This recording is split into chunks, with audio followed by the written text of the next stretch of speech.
Hello guys, welcome to my channel. तो मैं आ गई हूँ आज एक न्यू स्टोरी को लेके। तो मुझे लगता है कि ये स्टोरी आपको बहुत ही ज़्यादा पसंद आने वाली है। अगर आप में से किसी ने भी अभी तक मेरे चैनल को सब्सक्राइब नहीं किया है तो प्लीज़ कर दीजिए। चलिए हम स्टार्ट करते हैं।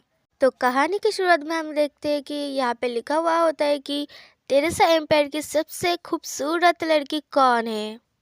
जो भी उसे देखेगा वो यही सेम आंसर ही देगा।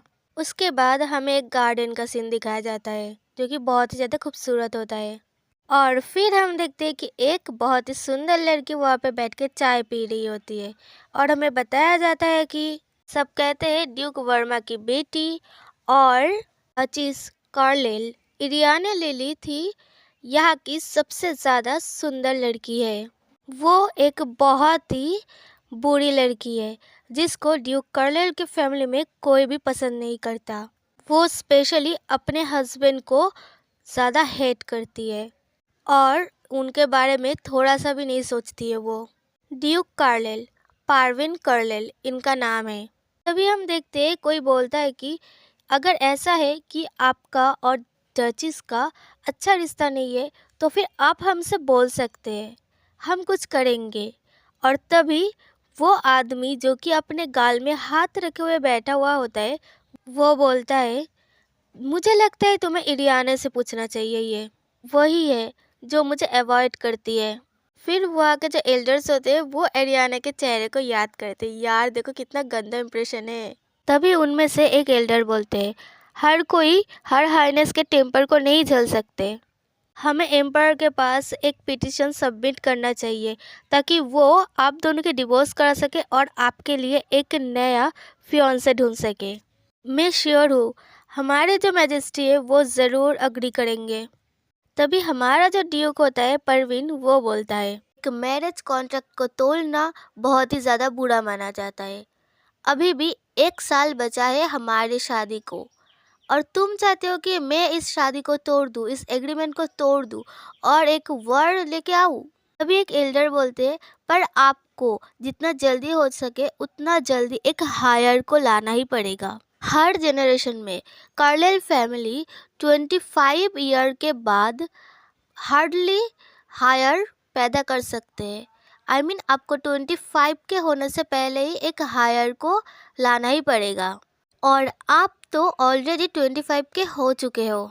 फिर हमारा परवीन गुस्से में बोलता है, जैसा कि मुझे पता है मेरा जन्म हुआ था तब जब मेरे पापा 40 साल के थे और मैं भी बच्चे के बाप होने के लिए कैपेबल हूँ। ये बिल्कुल भी राइट टाइम नहीं है किसी हायर को लाने का। तभी वो एल्डर चिल्लाते हुए बोलते हैं, पर इतने में ही परवीन जो होता है वो चिल्लाते हुए बोलता है कि मैं अपने आप को दोबारा रिपीट नहीं करने वाली, तो यहाँ से निकल जाओ।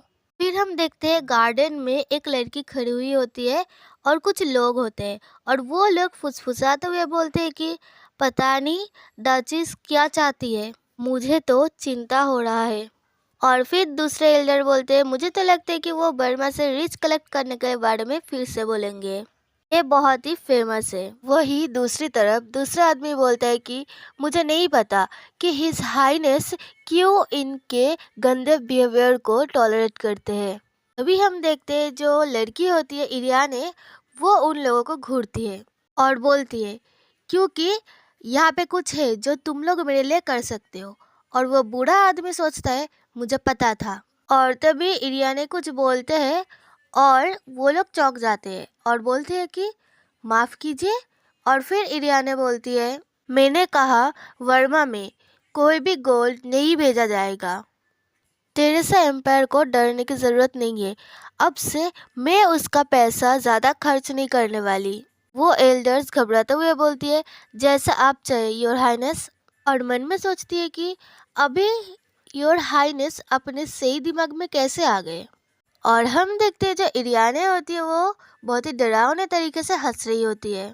और फिर इरियाने बैठ कर बोलती है कि अच्छा हुआ इन लोगों ने कोई भी डाउट नहीं किया, बिना डाउट के इसे एक्सेप्ट कर लिया। मुझे जल्दी से सब कुछ ठीक करना पड़ेगा जो जो चीज़ें इरियाने ने किया है। फिर हम देखते हैं एक किताब को जहाँ पे लिखा हुआ होता है परवीन एंड स्टेला।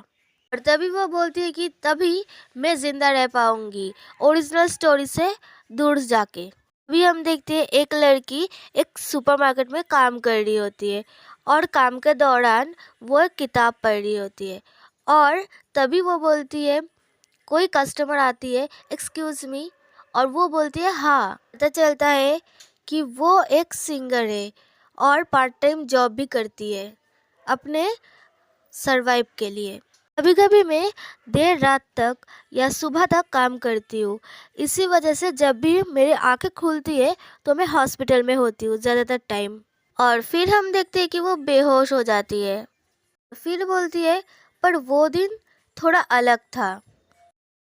वो अपने आँखों को खोलती है और अपने सामने एक गोल्डन बाले वाले आदमी को देखती है जो कि उसके बेड के पास लेटा हुआ होता है।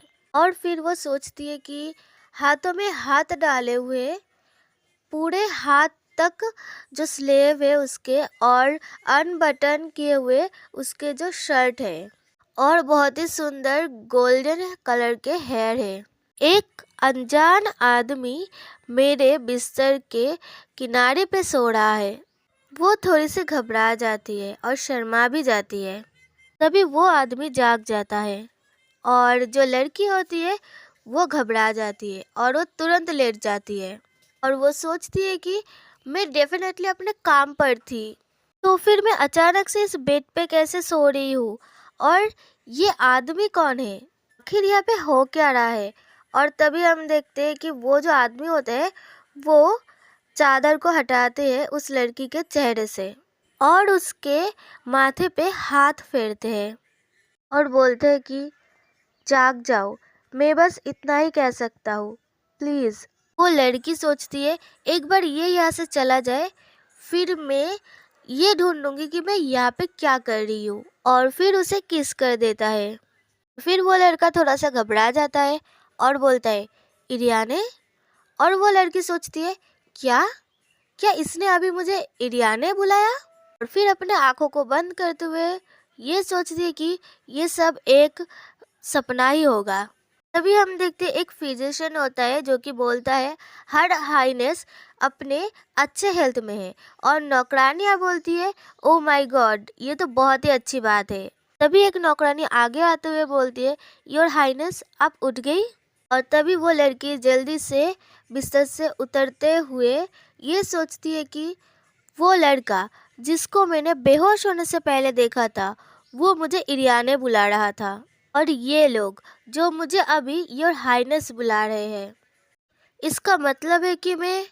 और फिर वो आईने में अपने आप को देखती है जो कि उसके बाल ब्लैक कलर के होते हैं और उसके जो आईज होती है वो ब्लू कलर की होती है, बिल्कुल ओशन की तरह।